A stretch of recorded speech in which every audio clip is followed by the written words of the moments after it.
시청자 여러분 안녕하십니까? VOA 뉴스투데이 시작합니다. 미국 연방검찰이 스페인 출신의 친북 인사와 영국인 암호화폐 사업가를 미국 연방 대배심에 기소했습니다. 2019년 평양에서 열린 암호화폐 컨퍼런스를 주관하고 미국인 암호화폐 전문가의 방북을 주선한 혐의인데 북한 정권의 사이버 범죄 활동과 지원 세력에 대한 미국 정부의 대응이 더욱 강화되고 있습니다. 함지하 기자가 보도합니다. 미국 뉴욕 남부 연방검찰이 스페인 국적자 알레한드로 카오 데 베노스 씨와 영국인 크리스토퍼 엠스 씨의 대배심 기소 사실을 전격 공개했습니다. 검찰은 25일 보도자료에서 두 사람이 지난 2019년 4월 평양에서 열린 암호화폐 컨퍼런스를 주관하고 최근 실형을 선고받은 미국인 암호화폐 전문가 버질 그리피스 씨와 함께 북한의 관련 기술을 전수한 혐의가 있다고 밝혔습니다. 앞서 암호화폐인 이더리움의 개발 전문가인 그리피스 씨는 당시 컨퍼런스에 참석한 혐의로 2019년 11월 미국 수사당국에 체포됐으며 2년이 넘는 법정 공방 끝에 지난 12일 63개월의 실형과 3년의 보호관찰, 10만 달러의 벌금 납부 판결을 받은 바 있습니다. 기소장을 보면 친북단체인 조선친선협회 KFA 회장이기도 한 카오 데 베노스 씨는 당시 암호화폐 컨퍼런스를 앞두고 직접 그리피스 씨를 서부했으며 이후 뉴욕 유엔 주재 북한 대표부와 연결을 주선하는 방식으로 그리피스 씨가 방북 비자를 받도록 도왔습니다. 검찰은 이후 평양에서 열린 컨퍼런스에서 엠스 씨가 북한 청중들의 구체적인 질문에 답변하는 등 암호화폐를 제재 회피 수단으로 전수한 사실에도 주목했습니다. 이들에겐 국제긴급경제권한법 공모 혐의가 적용됐으며 혐의가 인정될 경우 최대 20년의 실형이 선고될 수 있습니다. 매튜 올슨 미국 법무부 국가안보 담당 차관보는 이날 보도자료에서 미국은 핵 확산과 영내 불안정이라는 목표를 좌절시키는 것을 목적으로 고안된 국제 제재 회피를 위해 북한 정권이 암호화폐를 사용하는 것을 허용하지 않을 것이라고 경고했습니다. 그러면서 북한 정권과 공모하는 자들이 어디에 있든 법무부는 책임을 물을 것이란 점을 분명히 한다고 강조했습니다.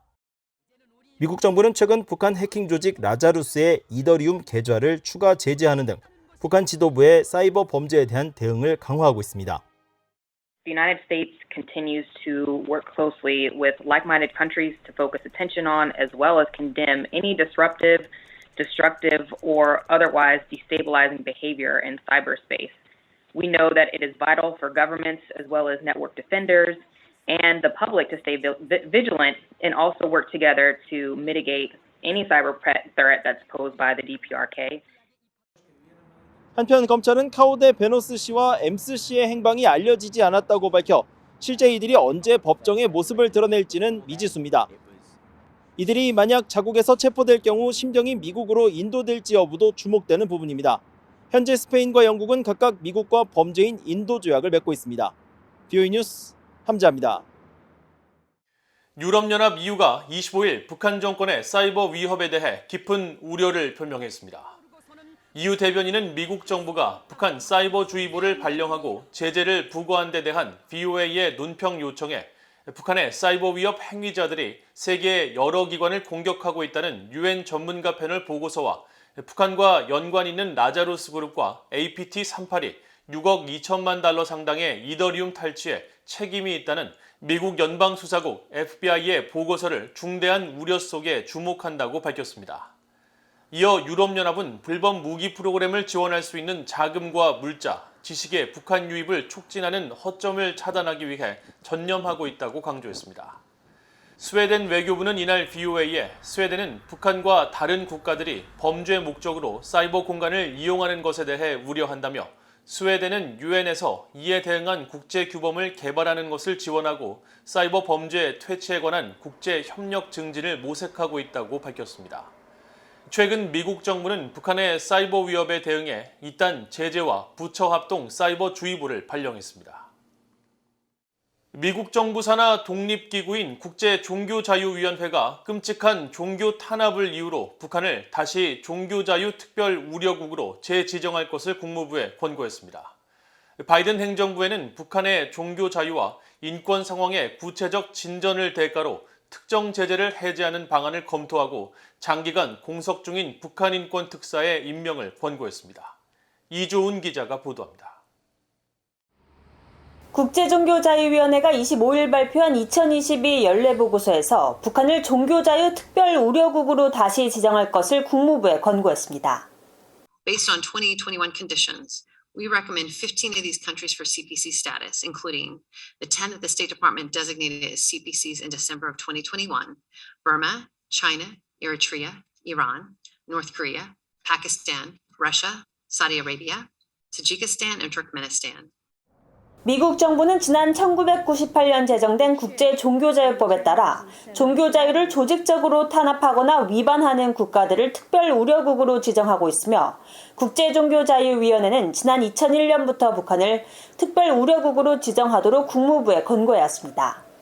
마인자 위원장은 이날 보고서 발표 관련 화상간담회에서 북한 같은 특별우려국들은 정부가 조직적으로 종교자유를 침해하는 게 심각한 문제라고 비판했습니다. CPCs are countries whose governments engage in or tolerate systematic, ongoing, or egregious violations of religious freedom. 보고서는 지난해 북한 내 종교자유 상황은 여전히 전 세계 최악 중 한 곳으로 북한 지도부는 종교를 실존적 위협으로 간주하고 있다고 지적했습니다. 이어 민간단체 보고서를 인용해 북한 당국은 종교 행위와 중국에서의 종교 활동, 성경 등 종교 관련 물품의 소유, 종교인과의 접촉 등을 모두 금지하고 이를 위반한 신앙인들을 박해했다고 설명했습니다. 그러면서 예배 등 종교 행위를 하다 적발된 기독교인들은 정치범 수용소 등 강제 수용소에 장기 감금돼 고문과 강제노동, 성폭력, 처형 등 가혹한 학대에 직면한다고 우려했습니다.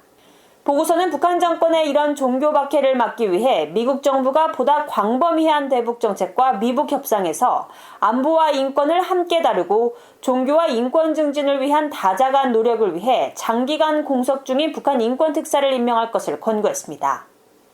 또 북한의 종교 자유와 인권 상황의 구체적 진전을 대가로 특정 제재를 해제하는 방안도 검토해야 한다고 밝혔습니다. 국무부는 2001년부터 위원회의 권고에 따라 북한을 종교자유 특별우려국으로 지정해왔으며 특별우려국에 지정된 국가는 관련 법에 따라 통상 등의 분야에서 미국 정부의 다양한 제재를 받습니다. VOA 뉴스 이주은입니다. 호주의 물류기업이 북한과 이란, 시리아 등에 가해진 미국의 독자 제재를 위반한 혐의로 거액의 벌금을 내기로 미국과 합의했습니다. 미국 재무부 산하 해외자산통제실은 25일 호주 업체 톨홀딩스가 2013년 1월부터 2019년 2월까지 제재 대상자와 2,958건의 거래를 한 혐의에 대해 613만 달러를 벌금으로 납부하기로 합의했다고 밝혔습니다. 그러면서 톨홀딩스와 관련 회사들이 선박과 항공, 선로를 이용해 북한과 이란, 시리아 혹은 재무부 특별지정 제재 대상의 금지 물품을 운송하거나 경유, 혹은 이들 나라들에서 출발한 화물과 관련이 있었다고 지적했습니다.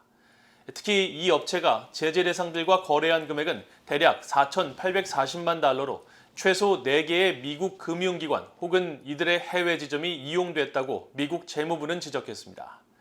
톨홀딩스의 이번 벌금 납부 합의로 지난 2년간 대북 제재 위반으로 미국 정부에 벌금을 납부하기로 한 기업의 납부 총액은 기존 6개 기업 310만 달러에서 7개 기업 924만 달러로 높아졌습니다. 캐나다가 유엔의 대북 제재 이행 감시 활동인 네온 작전을 통해 118척의 의심 선박을 확인하고 24건 이상의 불법 의심 활동을 포착했다고 밝혔습니다. 캐나다 합동작전사령부 대변인실은 25일 네온 작전의 성과 등에 대한 VOA의 질문에 캐나다 공군 소속 CP-140 오로라 해상 초계기가 지난해 10월 19일부터 11월 30일까지 일본 가데나 공군기지에 머물며 모두 17차례 출격해 약 174시간 동안 관련 작전에 참여해 이 같은 성과를 거뒀다고 밝혔습니다. 이어 캐나다의 참여는 한반도의 평화와 안보를 지지하는 국제연대를 보여주는 것으로 유엔 안보리의 대북 제재 목표가 북한에 대해 대량 살상무기 포기를 압박하고 북한의 핵무기 실험과 탄도미사일 발사에 대응하는 것이란 점을 거듭 확인했습니다. 그러면서 북한 정권이 이미 교묘한 제재 회피 방법을 지속해서 빠르게 활용하고 있다면서 캐나다는 유엔 안전보장이사회 결의에 의해 금지된 연료와 기타 상품의 선박 간 환적 등 해상 밀수를 통한 명백한 해상 제재 회피를 확인하기 위해 영내 파트너와 조율하며 협력하고 있다고 강조했습니다. 캐나다는 대북 제재 감시를 위해 이달 말부터 한 달간 다시 영내에 해상 정찰기를 파견할 계획입니다.